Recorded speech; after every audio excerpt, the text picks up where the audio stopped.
चलो बच्चों, तो आज हम लोग अकाउंट में सेकेंड पार्ट का फर्स्ट चैप्टर कंटिन्यू करें ना, जिसका नाम है अकाउंटिंग फॉर शेयर कैपिटल। देखो, इसमें हम लोग आज फाइनल एक्सरसाइज का क्वेश्चन नंबर 17 देखते हैं कि आपकी टेक्स्ट बुक साथ में रखो और पहले जो रूल्स लिखवाए थे ना वो रूल्स भी साथ में रखो कि इसमें भी कल जो हमने क्वेश्चन नंबर 16 किया था ना, एज इट इज सम, आज हमें क्वेश्चन नंबर 17 करना है। सेम क्वेश्चन ही है, सिर्फ नंबर्स अलग हैं, सेम सिचुएशन हमें देखनी है, तो इसलिए साथ में रूल्स भी रखो तो हम लोग ये सम देखते जाएं। तो देखो कि आपके टेक्स्ट बुक में क्या लिखा हुआ है। क्वेश्चन नंबर 17 में लिखा हुआ है कि Sidhpur Isabgol limited issue 6 lakh equity shares of ₹10 each at a premium of ₹7 per share. कि जो सिद्धपुर कंपनी है उन्होंने 6 लाख शेयर्स इश्यू किए हैं, ₹10 का शेयर है और ₹7 उस पर प्रीमियम चढ़ाया है। The amount was payable as under, इस तरह से उन्होंने अमाउंट मंगवाई है कि ₹10 per share on application including premium, 4 per share on allotment and 3 per share on final call. Application were received for 9 lakh shares, 6 lakh में से 9 लाख की एप्लीकेशन मिली है। And excess application were rejected and money paid thereon was refunded, जो extra application थी उसे reject करके पैसे रिफंड कर दिए, वापस दे दिए उसमें। आगे लिखा हुआ है कि Siddharaj who was allotted 6,000 shares did not pay money due on allotment and hence his shares were forfeited after allotment। Siddharaj जिसके पास 6,000 शेयर्स थे कि उसने अलॉटमेंट के पैसे नहीं दिए और अलॉटमेंट के बाद ही उसका शेयर फॉर फीचर कर लिया, फाइनल कॉल का इंतजार नहीं किया। कल भी ऐसी सिचुएशन थी ना कि फाइनल कॉल से पहले ही शेयर फॉर फीचर हो गया, शेयर जब्त कर लिए उन्होंने। एंड जय Singh who was allotted 4,000 shares, जय सिंह जिसके पास 4,000 शेयर थे, डिड नॉट पे money due on final call and his shares were forfeited after final call. उसने फाइनल कॉल के पैसे नहीं दिए तो फाइनल कॉल के बाद उसके शेयर्स फॉरफीचर कर लिए, मतलब जब्त कर लिए। मतलब इसमें भी फॉरफीचर 2 बार आएगा ना, कल वो 16 वाला सम किया था उसमें भी ऐसा ही था, आज भी सेम वैसा ही situation. Allotment and final call amount was received on remaining shares. Company reissued 6,000 shares of Siddharaj as ₹7 per share to Meenal and 4,000 shares of Jai Singh at ₹6 per share to Rudra। कि उन्होंने जो सिद्धराज और जय सिंह इन दोनों के जो भी shares उन्होंने फॉर फीचर किए थे ना वो सब उन्होंने री इश्यू भी कर दिए, तो इनकी जर्नल एंट्रीज करनी है, बरोबर ना।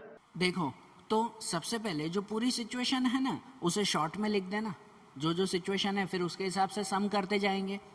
कि जैसे देखो कंपनी के पास 6,000 शेयर्स थे, 6 लाख शेयर्स थे जो उन्होंने इशू किए, ₹10 का शेयर ₹7 के प्रीमियम के साथ, ठीक है, ₹10 का शेयर ₹7 के प्रीमियम के साथ। उस 6 लाख में से उन्हें एप्लीकेशन मिली 9 लाख रुपए, जिसमें से एक्स्ट्रा 3 लाख वो रिटर्न कर देंगे। तो उसमें एप्लीकेशन के वक्त ₹10 मंगवाए थे, ₹10 में से ₹3 का शेयर था और ₹7 का प्रीमियम लिखा हुआ है ना, इंक्लूडिंग प्रीमियम, ₹7 का प्रीमियम था। अलॉटमेंट के वक्त ₹4 और फाइनल कॉल के वक्त ₹3। अलॉटमेंट के वक्त कोई सिद्धराज नाम का पर्सन था जिसके पास 6,000 शेयर्स थे, उसने पैसे नहीं दिए और अलॉटमेंट के वक्त ही उसका शेयर फॉर फीचर कर दिया। तो आफ्टर अलॉटमेंट ये मैंने लाइन बना दी कि हाँ भाई यहाँ पे ही शेयर फॉर फीचर किया है। उसके बाद फाइनल कॉल, कि फाइनल कॉल के वक्त जो है वो 4,000 शेयर जिसके पास थे, कि कोई जयसिंह नाम का पर्सन था कि जिसके पास 4,000 शेयर थे, तो उसने फाइनल कॉल के पैसे नहीं दिए, तो फाइनल कॉल के बाद फिर से फॉर फीचर की एंट्री ऐसे आएगी ना। तो कल जैसे स्टेप्स किए थे वैसे ही कि पहले एप्लीकेशन, फिर अलॉटमेंट, फिर फॉर फीचर बीच में, फिर फाइनल कॉल और फिर फॉर फीचर आखिरी में, ऐसे एक एक करके एंट्रीज करते जाएं। तो जिनमें सबसे पहले शुरुआत करें एप्लीकेशन की एंट्री, सबसे पहले एप्लीकेशन की एंट्री करें। तो एप्लीकेशन में पहली एंट्री क्या आती है कि एप्लीकेशन के रुपए मिले हमें, सही बात ना, एप्लीकेशन के रुपए मिले उसकी एंट्री करते हैं। तो पहली एंट्री में लिखते हैं हम लोग फर्स्ट एंट्री कि बैंक अकाउंट डेबिट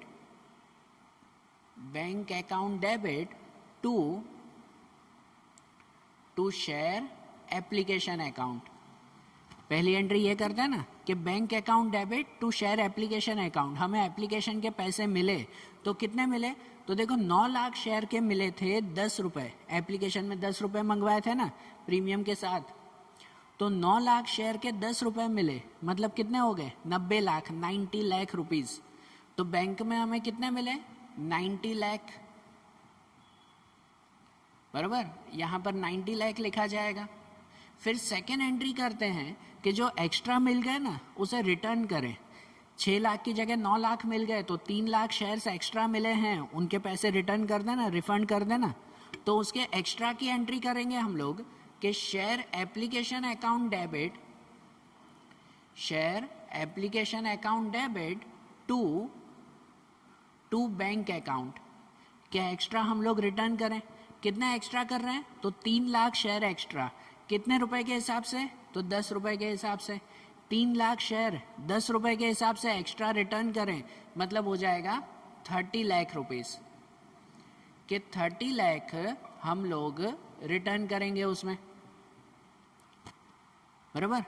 और तीसरी एंट्री क्या करते हैं कि उसे कैपिटल में ट्रांसफर करना, उसे कैपिटल में ट्रांसफर करना, जितने बचे कि 90 में से 30 लाख रुपीस हमने रिटर्न किए, बाकी के जो 60 लाख बचे उसे कैपिटल में ट्रांसफर करेंगे ना, बराबर ना। तो कैपिटल में ट्रांसफर की वो एंट्री लिखें कि share application account debit, share application account debit to share capital account and to security premium account, to security premium account. यहाँ प्रीमियम लिखा हमने, क्यों लिखा? क्योंकि एप्लीकेशन के वक्त प्रीमियम भी है ना 7 रुपए का, बराबर ना। तो यहाँ कैपिटल के साथ प्रीमियम भी लिखना होगा, जिसमें शेयर एप्लीकेशन अकाउंट, तो एप्लीकेशन में पूरे पैसे लिखेंगे 10 रुपए, कि पूरे 10 रुपए थे, कितने? तो 6 लाख शेयर्स के। अब 6 लाख ना, बाकी एक्स्ट्रा तो रिटर्न कर दिए थे, तो 6 लाख शेयर्स के 10 रुपीज, मतलब शेयर एप्लीकेशन में होंगे 60 लाख। टू शेयर कैपिटल, तो शेयर कैपिटल में लिखा जाता है जितने रुपए का कैपिटल हो। कितने का कैपिटल है? 3 रुपए का, बराबर ना, कि भाई कितने का? एप्लीकेशन सिर्फ 3 रुपए का ही है, तो 6 लाख के 3 रुपीज, मतलब यहाँ पे हो जाएंगे 18 lakh rupees. And to security premium, premium में प्रीमियम के रुपए लिखते हैं कि प्रीमियम के कितने रुपए हैं? 7 रुपए, तो 6 लाख के 7 रुपीज, 6 लाख के 7 रुपीज मीन्स 42 लाख रुपीज, बराबर। तो ये हो गई आपकी एप्लीकेशन की एंट्रीज। ये पहली एप्लीकेशन की 3 एंट्रीज हो गई ना, पहले रुपए मिले, फिर एक्स्ट्रा रिटर्न किए, और फिर उसे प्रीमियम में, मतलब के कैपिटल में ट्रांसफर किया, बराबर। एप्लीकेशन के बाद दूसरा पार्ट कौन सा आएगा? अलॉटमेंट। तो अलॉटमेंट में भी एंट्री करें। अलॉटमेंट में सबसे पहली एंट्री कौन सी करते हैं कि रुपए मंगवाए हमने, रुपए मंगवाए, उसकी एंट्री। तो सबसे पहली एंट्री आएगी वहां पर नंबर 4 करके लिखें कि share allotment account debit, share allotment account debit to share capital account, share allotment to share capital, कि भाई जितने रुपए मंगवाए, यहाँ प्रीमियम नहीं लिखेंगे क्योंकि अलॉटमेंट के वक्त प्रीमियम थोड़ी मंगवाया है, बराबर। तो कितने रुपए मंगवाए थे अलॉटमेंट में? 4 रुपए। किसके? तो 6 लाख के। तो 6 लाख के 4 रुपीज, मतलब कितने हो जाते हैं? 24 लाख रुपीज। 6 लाख के 4 रुपीज मतलब कितने? 24 लाख, बराबर। 24 लाख रुपीज हमने मंगवाए। फिर उसके बाद दूसरी एंट्री कौन सी आती है कि उसके रुपए मिले हमें, मतलब उसके बाद नंबर 5 वाली एंट्री करेंगे कि जो रुपए मिले उसमें एंट्री करते हैं bank account debit to share allotment account, bank account debit to share allotment account. अब रुपए मिले उसमें, तो क्या पूरे रुपए मिले? मिले पूरे रुपए कि हमने जो 24 लाख रुपीस मंगवाए थे वो पूरे मिले? नहीं मिले। जो कोई सिद्धराज नाम का पर्सन था जिसके पास 6000 शेयर थे, उसने पैसे नहीं दिए, मतलब कि 6000 शेयर के 4 रुपए हमें नहीं मिले। तो अगर 6000 शेयर के 4 रुपए अगर आप लोग गिनो ना, तो 6000 मल्टीप्लाई 4 कितना हो जाता है? 24,000। 24,000 ना, मतलब 24 लाख में से जो 24 लाख हमने मंगवाए उसमें से 24,000 नहीं मिले, तो अगर इतने नहीं मिले तो बाकी कितने मिले? 23,76,000। कितने मिलेंगे? 23,76,000, बराबर ना। हमने मंगवाए थे 24 लाख, लेकिन उसमें से 6,000 शेयर के 4 रुपीज़ के हिसाब से 24,000 वो नहीं मिले, तो बाकी 23,76,000 वो हम लोग यहाँ बैंक में लिखेंगे कि 23,76,000 रुपीज़ वो यहाँ पे लिखा जाएगा ना बैंक में, बराबर। और तीसरी एंट्री उसमें करते हैं अलॉटमेंट में कि जो रुपए नहीं मिले उसे लिखते हैं कॉल्स इन एरियर्स में। जो नहीं मिले वो ना, जो 24,000 रुपये नहीं मिले तो उसे कॉल्स इन एरियर्स में लिखें। मतलब यहाँ पे लिखा जाएगा उसमें कि calls in arrears account debit, calls in arrears account debit to share allotment account. उसमें कितना लिखेंगे? तो 24,000 रुपीज़। कितना? 24, बराबर। तो ये हो गई हमारी अलॉटमेंट की एंट्रीज, हो गई ना अलॉटमेंट की तीनों एंट्री। अब यहाँ अलॉटमेंट के बाद ही सिचुएशन दी गई है कि जो 6,000 शेयर्स के पैसे वो सिद्धराज ने नहीं दिए थे ना, तो उसके शेयर फॉरफीचर कर लिया हमने, उसके शेयर जब्त कर लिए और रीइश्यू भी कर दिए उसको, बराबर। तो यहीं पर ही पहले फॉरफीचर की एंट्री होगी, फिर जाएंगे फाइनल कॉल पे। ये जो बीच में लाइन बनाई है वो उसी के ही लिए ना, कि यहाँ पर पहले फॉरफीचर होगा। तो मतलब यहाँ पर सबसे पहले फॉरफीचर की एंट्री करेंगे नंबर 7, और फॉरफीचर की एंट्री अगर बीच में होती हो तो हमने नोट करवाया था, पहले भी ये सम्स में आए थे और बताया था कि शेयर की फेस वैल्यू बदल जाती है, कि यहाँ अगर अलॉटमेंट के बाद ही फॉरफीचर कर रहे हैं ना, तो शेयर फिर 10 रुपये का नहीं होगा। 10 में से आखिरी फाइनल कॉल के 3 रुपये नहीं गिनेंगे, मतलब अब शेयर 7 रुपये का होगा। कितने रुपए का होगा? 7 रुपये का। सही बात है ना। देखो प्रीमियम तो गिनेंगे नहीं, 10 रुपये का शेयर गिनो, और 10 में से कितने नहीं मंगवाए वो गिन लो, कि फाइनल कॉल को नहीं गिना ना अलॉटमेंट के बाद ही, तो फाइनल कॉल के 3 रुपये नहीं गिने, मतलब शेयर हो गया 7 रुपये का।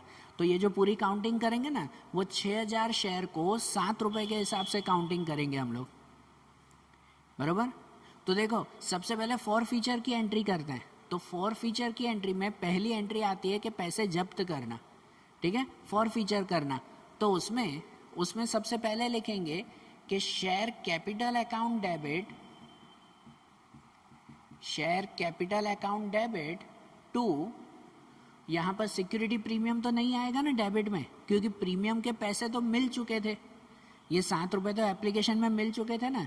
प्रीमियम के पैसे न मिलते हो तो यहाँ पे प्रीमियम लिखते हैं कैपिटल के साथ डेबिट में, सिक्योरिटी प्रीमियम। अगर प्रीमियम के पैसे न मिले हो तो यहाँ पे तो प्रीमियम के पैसे मिल चुके थे, तो मतलब यहाँ डेबिट में सिक्योरिटी प्रीमियम नहीं लिखेंगे, तो क्रेडिट में लिखेंगे।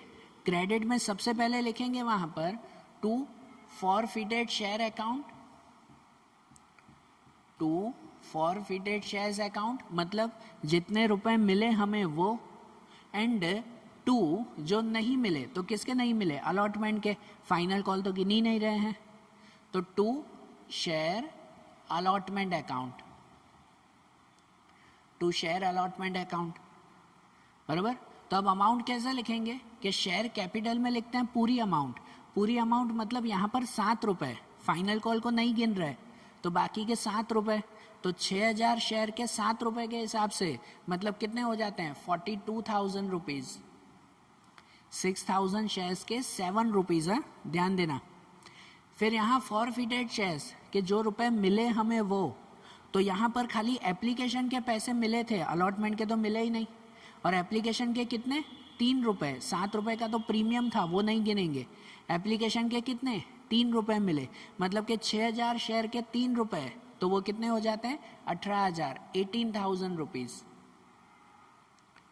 बराबर। और यहाँ लिखते हैं जो नहीं मिले वो, शेयर अलॉटमेंट में लिखते हैं जो नहीं मिले, तो कितने नहीं मिले? 4 रुपये नहीं मिले। 6,000 के 4 रुपीज़ मीन्स 24,000 रुपीज़ वो नहीं मिले हमें, बराबर। ये पहली एंट्री हो गई फॉरफीचर की। दूसरी एंट्री क्या करते हैं? री इश्यू की। उसको री इश्यू करना। तो देखो आपकी टेक्स्ट बुक में आखिरी लाइन में लिखा हुआ है कि company reissued this 6,000 shares of Siddhraj at ₹7 per share.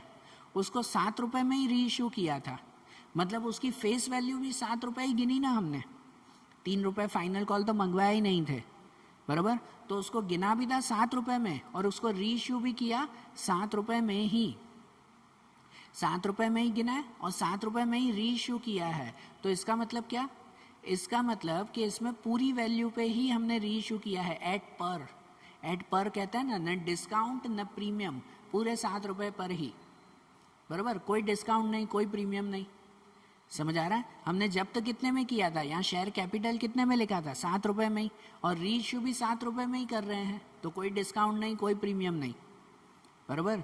तो इसकी एंट्री कैसे हो जाएगी री इश्यू की, नंबर 8 पे उसकी एंट्री करेंगे कि bank account debit to share capital account, bank account debit to share capital account, कितने रुपए, तो पूरे 7 रुपये ही, 6,000 शेयर के 7 रुपये, मतलब के 42,000 रुपीज़, 42,000 उस पर री इशू किया। और आखिरी एंट्री आती है उसमें फॉर फीचर की तीसरी एंट्री कि जो बचा उसे कैपिटल रिजर्व में ट्रांसफ़र कर देना। कैपिटल रिजर्व में जो ट्रांसफ़र करते हैं तो एंट्री क्या लिखते हैं कि forfeited shares account debit to capital reserve account. तो यहाँ पर देखो फॉरफिटेड शेयर्स हमने कितने किए थे, 18,000 रुपये, 18,000 रुपये हमने जब्त किए थे ना, उसमें से कुछ यूज़ तो हुआ ही नहीं, डिस्काउंट थोड़ी दिया, पूरे ही रुपए मिले। तो मतलब ये जो 18,000 पूरे मिले थे वो पूरे ही हमारे हैं, उस पूरे को ही कैपिटल रिजर्व में ट्रांसफ़र करेंगे। सही बात है ना, पूरा ही ट्रांसफ़र हो जाएगा ना उसमें, बराबर ना, कोई डिस्काउंट में इसका यूज़ हुआ, ये जो 18,000 हमने जब्त किए थे उसका यूज़ कहीं हुआ ही नहीं, तो पूरा का पूरा कैपिटल रिजर्व में जाएगा। कितने, 18,000 रुपीज़, बराबर। ये हो गई फॉर फीचर की एंट्री भी। अब उसके बाद का स्टेप कि फॉर फीचर के बाद क्या आएगा, अब फाइनल कॉल, अब फाइनल कॉल की एंट्री। तो फाइनल कॉल में भी कैसे करते हैं, इसकी तरह ही कि सबसे पहले रुपए मंगवाए, फिर मिले, फिर कॉल्स इन एरियर्स में, जैसे इसमें 3 एंट्री की वैसे ये फाइनल कॉल की भी एंट्रीज आएगी ना, बराबर। तो फाइनल कॉल पे गिने तो उसमें सबसे पहला आता है फाइनल कॉल के रुपए मंगवाना। तो उसको लिखते हैं कि share final call account debit to share capital account, share final call account debit to share capital account. कितने रुपए मंगवाए थे हमने, 3 रुपए मंगवाए, मतलब 6 लाख शेयर के 3 रुपए के हिसाब से हमने मंगवाए थे, तो मतलब कितने मंगवाए, 18 लाख, 18 लाख रुपए, बराबर। 18 लाख मंगवाए ना, तो यहाँ पे आ जाएगा 18 लाख रुपीज़, बराबर। 18 लाख रुपीज़ हमने मंगवाए हैं। दूसरी एंट्री करते हैं कि जो रुपए मिले हमें, जो रुपए हमें मिले तो उसकी एंट्री क्या करते हैं, bank account debit to share final call account, बराबर। Bank account debit to share final call account. कितने मिले, तो हमने जो 18 लाख मंगवाए थे क्या वो 18 लाख पूरे मिले, नहीं मिले। जो ये 4,000 शेयर थे ना जय सिंह के पास, उसने 3 रुपए के हिसाब से नहीं दिए, तो 4,000 शेयर के 3 रुपए मतलब कि 12,000 रुपये, 12,000। तो ये जो 18 लाख हमने मंगवाए थे, यहाँ अगर लिख दें कि 18 लाख मंगवाए थे, उसमें से 12,000 नहीं मिले हमें, 18 लाख में से 12,000 नहीं मिले, तो बाकी के कितने मिले, तो बाकी के लिख सकते हैं 7,88,000 मिले हमें। कितने, 17 लाख 88,000 हमें मिले, बराबर। तो यहाँ बैंक में कितना लिखा जाएगा, बैंक में लिखा जाएगा 17 लाख 88,000, ये लिखा जाएगा ना। और बाकी के जो 12,000 नहीं मिले ना, उसे कहाँ लिखते हैं, उसके बाद वाली एंट्री कॉल्स इन एरियर्स में। तो उसके बाद वाली एंट्री 12th में लिखेंगे यहाँ पर कि calls in arrears account debit calls in arrears account debit to share final call account. Calls in arrears account debit to share final call account. तो उसमें कितने लिखेंगे? 12,000. उसमें लिखेंगे 12,000 रुपीज़, बराबर. जो हमें कॉल्स इन एरियाज में जो 12,000 नहीं मिले वो लिखे हमने. अब ये भी हो गया, फाइनल कॉल की एंट्रीज हो गई. तो अब आखिरी किसकी एंट्री आएगी? फिर से फॉर फीचर की एंट्री, कि जो 4,000 शेयर जय सिंह ने उसके पैसे नहीं दिए तो उसके शेयर हमने जब्त कर लिए, बराबर ना. उसके शेयर हमने फॉर फीचर कर लिए तो उसकी एंट्रीज कर रहे ना. जैसे इसमें फॉर फीचर की एंट्रीज की थी, सेम एंट्रीज तीनों यहाँ पर भी आएगी. तो वहाँ पर एंट्रीज करें. ये रफ कर दूं जो काउंटिंग की थी हमने. तो यहाँ पर फॉर फीचर की सबसे पहली एंट्री कौन सी आती है? कि हमने शेयर जब्त किए उसकी एंट्री. तो वहाँ पे आएगा नंबर 13 में लिखेंगे यहाँ पर कि share capital account debit to forfeited shares account. Forfeited shares में जितने रुपए मिले वो लिखते हैं, एंड टू जो नहीं मिले, तो किसके नहीं मिले थे? फाइनल कॉल के. ये फाइनल कॉल के गिन रहे हैं ना, उसके नहीं मिले. तो to share final call account, बराबर. यहाँ पे भी प्रीमियम नहीं आएगा डेबिट में, क्योंकि प्रीमियम तो है ही नहीं, बराबर ना. फाइनल कॉल पे कोई प्रीमियम नहीं है. तो इनकी अमाउंट कैसे लिखेंगे? कि देखो, शेयर कैपिटल अकाउंट डेबिट, तो कैपिटल में पूरे रुपए लिखते हैं, और यहाँ पे पूरे कितने गिनेंगे? 10 रुपए ही गिनेंगे. ये तो फाइनल कॉल के एंड में आया ना, बराबर. आखिरी में फॉर फीचर कर रहे हैं, मतलब शेयर की पूरी वैल्यू गिनेंगे, पूरे 10 रुपए. तो मतलब 4,000 शेयर के 10 रुपए के हिसाब से यहाँ लिखेंगे शेयर कैपिटल में. तो 4,000 शेयर के 10 रुपए मतलब कितने हो जाएंगे? वो हो जाएंगे 40,000 रुपीज़. ओके. फिर फॉरफिटेड शेयर, तो फॉरफिटेड शेयर्स में लिखते हैं जितने रुपए मिले. तो देखो, इस 4,000 शेयर में ना उसने 3 रुपए नहीं दिए फाइनल कॉल के, मतलब पहले एप्लीकेशन और अलॉटमेंट के तो मिले होंगे ना, बराबर ना. ये देखो, खाली इसको गिन रहे हो, वो तो हो चुका था पहले. खाली 4,000 शेयर की अगर बात कर रहे हो तो उसमें 3 रुपए एप्लीकेशन के, प्रीमियम नहीं गिनेंगे, 3 रुपए एप्लीकेशन के और अलॉटमेंट के 4 रुपए मिले, मतलब टोटल 7 रुपीज़ मिल चुके हैं. और फाइनल कॉल के खाली 3 रुपए नहीं मिले हैं. तो यहाँ जो फॉरफिटेड शेयर्स में लिखता है ना, वो फॉरफिटेड शेयर्स में लिखते हैं जितने रुपए मिले. तो कितने मिले? पूरे 7 रुपए मिल चुके थे ना, पूरे 7 रुपए. तो मतलब 4,000 शेयर के 7 रुपए अगर गिनो तो वो हो जाते हैं 28,000. 4 7 28,000. और यहाँ शेयर फाइनल कॉल, तो फाइनल कॉल के कितने रुपए नहीं मिले? तो 3 रुपए नहीं मिले थे. तो फाइनल कॉल के 3 रुपए नहीं मिले, तो 3 रुपए के हिसाब से कितना लिखेंगे? 4 3 12,000. 4,000 के 3 रुपीज़ नहीं मिले, मतलब के 12,000 रुपीज़, बराबर. ये फॉर फीचर की एंट्री हो गई. उसके बाद वाली एंट्री करते हैं 14 में कि डिस्काउंट की एंट्री, या तो री इश्यू की एंट्री. री इश्यू करते हैं जो वो. तो यहाँ कितने में री इश्यू किया है? तो आपके टेक्स्ट बुक में देखो लास्ट लाइन में जो लिखा हुआ है कि जो 4,000 शेयर थे जयसिंह के, वो 6 रुपए में हमने रुद्र को बेच दिए, बराबर.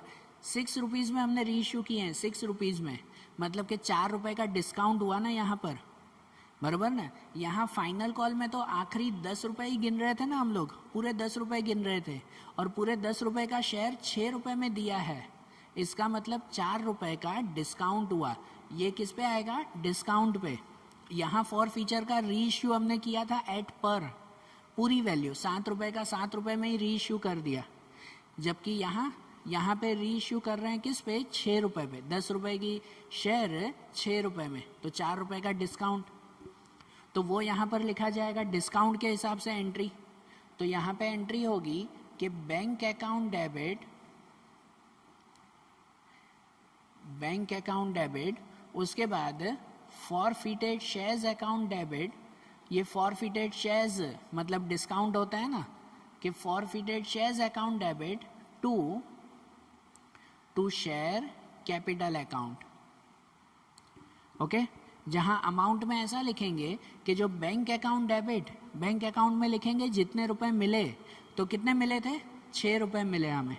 ₹6 में इशू किया ना हमने, तो ₹6 मिले हैं, तो मतलब 4000 के 6 रुपीज़, तो 4000 मल्टीप्लाई 6 कितने हो जाते हैं? 24,000 रुपीज़। कितने हो जाएंगे? 24,000, बराबर। उसके बाद यहाँ फॉरफिटेड शेयर्स में लिखते हैं जो डिस्काउंट है वो कितने रुपए का डिस्काउंट? ₹4 का डिस्काउंट, तो 4000 के 4 रुपए, तो 4000 के 4 रुपए हो जाते हैं 16,000, मतलब कि 16,000। यहाँ डेबिट में ही लिखे ना कि 24,000 और ये 16,000 डेबिट में, बराबर। और नीचे to share capital, share capital में लिखा जाते हैं पूरे रुपए, पूरे मतलब पूरे 10 रुपए लिखेंगे, तो पूरे 10 रुपए 4000 के 10 रुपीज़ मीन्स 40,000 रुपीज़, बराबर। तो ये री इश्यू भी हो गया ना यहाँ डिस्काउंट के साथ, ₹4 के डिस्काउंट के साथ री इश्यू कर दिया। और आखिरी एंट्री कौन सी करते हैं फिर? तो आखिरी एंट्री होती है उसमें कैपिटल रिजर्व में ट्रांसफ़र करना, जैसे यहाँ पे ट्रांसफ़र किया था। तो इसमें भी जो कैपिटल रिजर्व में ट्रांसफ़र करें तो उसमें एंट्री करते हैं कि forfeited shares account debit to capital reserve account, forfeited shares account debit to capital reserve account. कितना हम लोग ट्रांसफ़र करेंगे? तो देखो हमें जब्त कितना किया था, फॉरफीचर कितना किया था? 28,000 मिले थे ना ये फॉरफिटेड शेयर्स, उसमें से डिस्काउंट कितना दिया? तो डिस्काउंट दिया 16,000 का यहाँ पे डिस्काउंट दिया ना, तो 28 में से 16,000 का डिस्काउंट दे दिया, तो बाकी मिले कितने? बाकी बचे 12,000 रुपये, 12,000।